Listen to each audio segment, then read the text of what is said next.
Hi, welcome to this Varasi video on the business model canvas as it applies to non-profit organization. We discussed the canvas in a previous video where we talked about it as a useful framework for business analysis. So these are the building blocks that make up the canvas.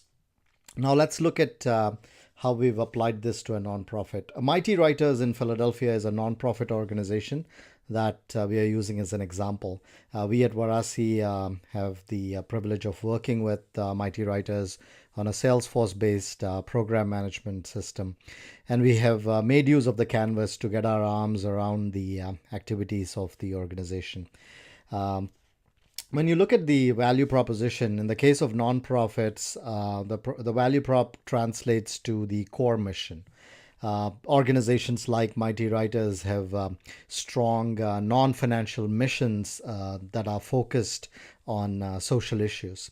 So in the case of this particular organization, they teach writing to children between the ages of 7 and 17, and are currently working out of 4 sites in Philadelphia. They take their workshops on the road as well to schools in the region.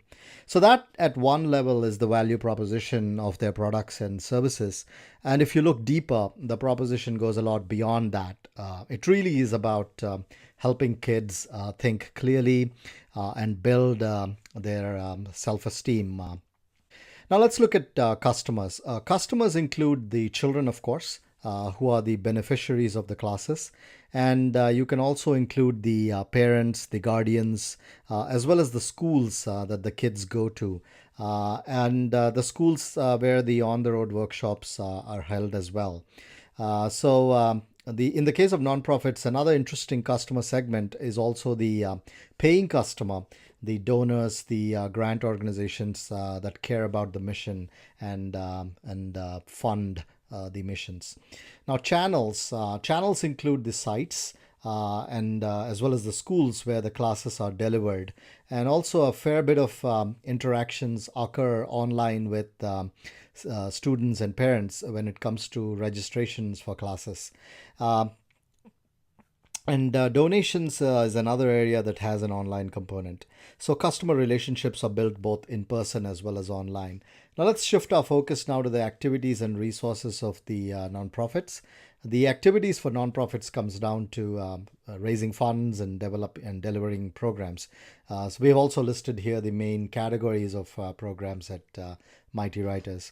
Now the key resources are, of course, the teaching and non-teaching staff, as well as assets like the education material and the test prep resources that the teachers use.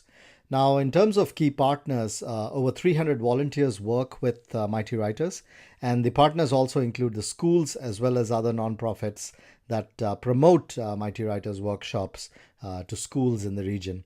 So when you look at the costs and revenue structures, let's take the cost side first. You have the expenses of running the sites, of promoting and running the classes, and making payments to the non-volunteer staff. Whereas revenues come from the individual donations, the grants from organization, and some from the on-the-road workshops that are delivered directly at schools that are paying for them.